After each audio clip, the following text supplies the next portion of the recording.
जय श्री कृष्ण। सभी को राधे राधे। आज है 1 मई यानी कि आज है बैसाख की पूर्णिमा। तो मैं आपको बैसाख की पूर्णिमा में कुछ उपाय बताने जा रही हूँ। तो चलिए उपाय को शुरू करने से पहले मेरे चैनल को लाइक सब्सक्राइब करना बिल्कुल न भूलिए। तो आइए उपाय को शुरू करते हैं। पूर्णिमा का दिन आप सभी को बहुत बहुत बधाई। आज की जो पूर्णिमा है, प्रयास करो भोलेनाथ जी को एक श्वेत चावल का दाना शंकर भगवान को समर्पित जरूर करो।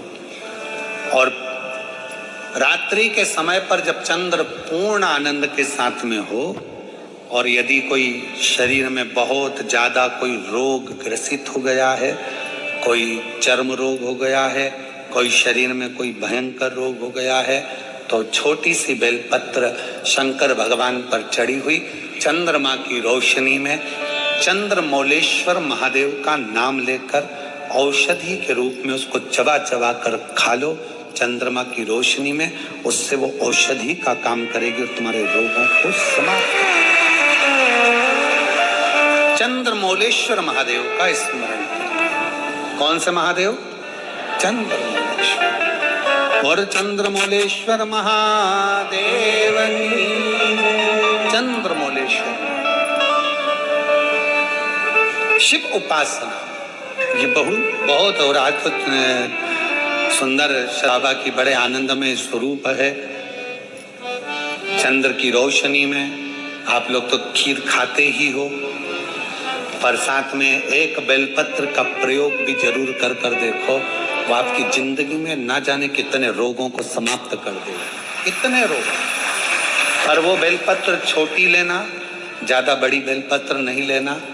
छोटी सी बेलपत्र लो, शिव पर चढ़ी हुई श्री शिवाय नमस्तुभ्यम बोलकर चंद्र पूर्णता में जब हो, रात्रि के समय पर एक बेलपत्र चंद्रमौलेश्वर महादेव का नाम लेकर उसको चबा चबा कर, जिसको खाने पर मुंह में छाले हो जाते हैं या छाड़ छाड़ हो जाता है तो उसको पीस लो, पीस कर बाहर बैठकर गोली लेकर उसको पानी से निगल जाओ और उसको खाओ औषधि के रूप। कहते हैं पूर्णिमा की रात्रि की चंद्रमा की रोशनी एक ऐसी रोशनी होती है जिसमें जितनी औषधीय पौधे होते हैं उसमें एक बल उत्पन्न हो जाता है जो हमारे शरीर के सारे रोगों को समाप्त कर देता है। सारे बन सके। मेरे भगवान शंकर जी ने तो दुनिया को केवल दान करना ही बताया। मेरे बाबा ने जितना मेरे शंकर भगवान ने दान किया शायद दुनिया में कोई दान नहीं कर पाया।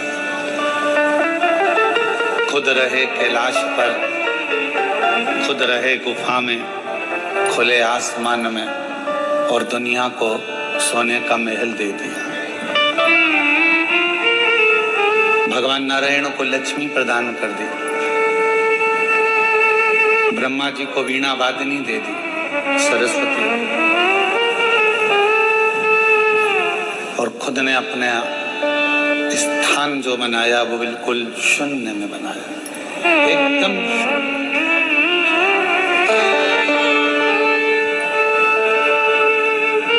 उसने अपने पास कुछ भी नहीं रखा, केवल जनमानस को देना, प्रदान करना, दान करना ये शिव ने सिखाया, भगवान शंकर ने सिखाया। भगवान विष्णु जी ने तप करा, साधना करी, और तब साधना करी तो उनको अपना सुदर्शन चक्र भी दे दिया। नहीं तो वो सुदर्शन चक्र तो स्वयं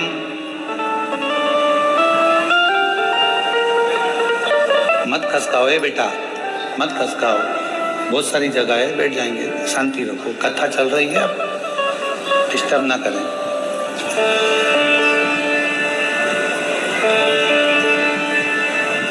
शिव तत्व भगवान शंकर खुद शून्य में रह रहे हैं, खुले में रह रहे हैं, आकाश में रह रहे हैं, कैलाश पर रह रहे हैं, पर भगवान नारायण भी अगर आए और उनने कुछ मांगा तो उनको अपना खुद का सुदर्शन चक्र भगवान विष्णु जी को दे।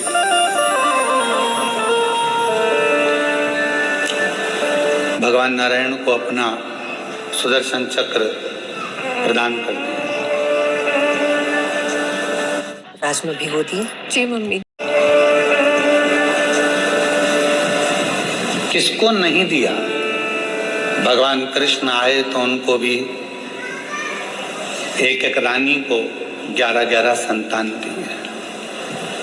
भगवान राम आए, आपका भक्त है लंकापति रावण और इसकी लंका पर चढ़ाई करना साधारण नहीं है।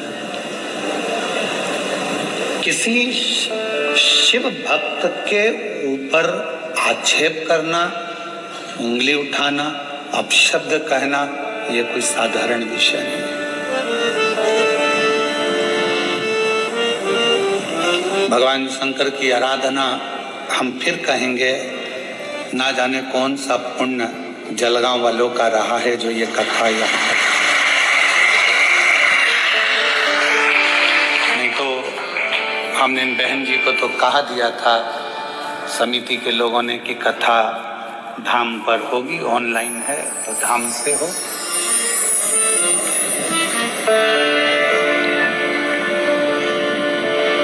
धाम से इसलिए कथा को ऑनलाइन करा जाता है या किसी तीर्थ से कि जो आए उसको स्वीकार। जहाँ जगह मिल जाए वहाँ बैठ लो, कथा सुन लो और अपने जीवन को सार्थक कर लो। बाबा से जो मांगना है इसलिए कथा को ऑनलाइन धाम से रखा जाता है या किसी तीर्थ से रखा जाता है।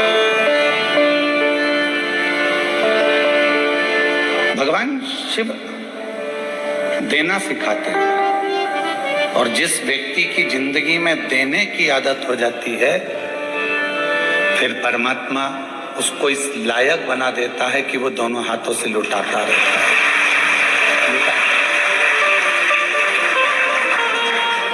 एक बहन ने अपने पत्र में लिखा, अभी हम पत्र पढ़ रहे थे तो उसमें लिखा कि क्या देते, पर किसी ने कहा कि शिव महापुराण की कथा के पंडाल में अगर कोई बैठता है तो उसका मुख झूठा कराना चाहिए। मुख झूठा कराना। तो बहन लिख रही है कि मैंने 40 रुपए की टॉफी खरीदी और 40 रुपए की चॉकलेट खरीद कर मैंने एक बार शिव महापुराण के पंडाल में जाकर बांटी। मुझे क्या मालूम था कि वो 40 कब 40 लाख में बदल जाते हैं, यह अंदाजा मुझे विश्वास नहीं था। कहकर बाबा से अपनी तकलीफों को सुनाकर उस रज को प्रणाम कर कर जब जाओगे तो 3 महीने में जब बाबा आपकी मनोरथ मुराद पूर्ण कर देगा तो समझ में आएगा कि कथा क्या। ये कथा है क्या? शिव महापुराण की कथा आखिर है क्या? तब समझ में आएगा। इसको समझना किसी के बस की बात नहीं। कौन समझे इसको? पूरा जीवन निकल जाए मनुष्य का, पूरी जिंदगी चले जाए मानव की, तो भी नहीं समझ पाता कि शिव की अविरल भक्ति है क्या। देखिए, परिश्रम, पारदर्शिता, प्रेम और पवित्रता, ये 4 चीजें। पहले नंबर पर है परिश्रम। आप कुछ करना चाहते हो, जिंदगी में आगे बढ़ना चाहते हो, खूब उन्नति की सीढ़ी पर चढ़ना चाहते हो तो आपकी जिंदगी में परिश्रम करना जरूरी है। दुनिया का कोई महाराज आपकी किस्मत को नहीं बदल सकता, क्योंकि अपनी बटन अपने को लगाना। अपने सिर में दर्द हुआ तो गोली अपने को खाना है। पति के सिर में दर्द होगा तो पत्नी गोली खाएगी तो आराम लगेगा क्या? खांसी चली हमको और हम तुम्हें इशारा कर दें कि खांसो री जी हम खांसो, तो हमारी खांसी बंद हो जाएगी क्या? छींक हमको आ रही है और हम हमारे जीजाओं से कह दें कि तुम छींको, तो वो छींक मान्य होगी क्या? अपना दुख अपने को मिटाना, अपना कष्ट अपने को मिटाना।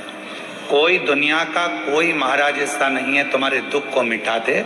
तुम्हारे दुख को तुम्हें स्वयं मिटाना पड़ेगा, परिश्रम कर कर, मेहनत कर कर और भगवान शंकर पर विश्वास। एक एग्जाम क्लियर नहीं हुआ, दूसरा होगा, दूसरा नहीं हुआ, तीसरा। पर अपना परिश्रम ही नहीं करना हमको, और हमको विचार करना है कि कोई ऐसा मिल जाए जो हमारी किस्मत बदल दे, तो फिर ऐसे मिलेंगे पर आपसे थोड़ा बहुत कहेंगे कि लाओ इतना धन ला कर दो, इतनी पूंजी ला कर दो, हम तुम्हारी किस्मत बदल देंगे। मालूम पड़े अगर कोई किस्मत बदलता होता तो सबसे पहले वो अपनी ही नहीं बदल लेता। परिश्रम आपकी जिंदगी को श्रेष्ठ बना देता है, मेहनत। और परिश्रम के साथ में जरूरी है विश्वास, और विश्वास भी किस पर? कुटुंब पर करा, रिश्तेदारों पर करा, मित्रों पर करा, नातेदारों पर करा। एक ना एक दिन हो सकता है कि धन के लोभ में या अपने भले के चक्कर में तुम्हारा विश्वास टूट जाए। वधिदेव महादेव पर करा गया विश्वास। मेरे शंकर भगवान का भरोसा कभी नहीं टूटेगा, मेरे शिव का विश्वास कभी नहीं टूटेगा। आपने अगर भगवान शंकर जी पर भरोसा किया है कि मैं परिश्रम भी कर रहा हूँ, मेहनत भी कर रहा हूँ और साथ में मेरे शिव पर विश्वास भी कर रहा हूँ, एक लोटा जल सारी समस्या का हल। मतलब मेरी समस्या मिटेगी, मेरा दुख समाप्त होगा, मेरा कष्ट मिटेगा।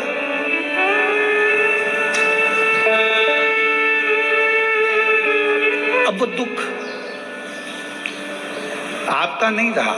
जब आपने किसी पर भरोसा कर लिया, विश्वास कर लिया, तुमने कह दिया कि मैं तेरे पर इतना विश्वास करती हूँ कि मैं तेरी हूँ, तू मेरा।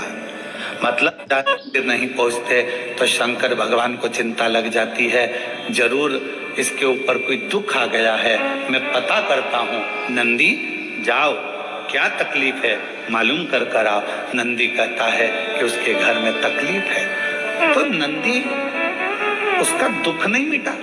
नंदी कहते हैं कि दुख तो मिटेगा पर फाइल थोड़ी मोटी है। शिव जी कहते हैं चिंता मत कर नंदी, भूलवश यदि वो मेरी शरणागति में दुख में भी मेरा स्मरण कर लेगी, दुख में भी मुझे याद कर लेगा, तो विश्वास उसने मेरे पर करा है तो उसका दुख भी मैं मिटा सकता हूँ।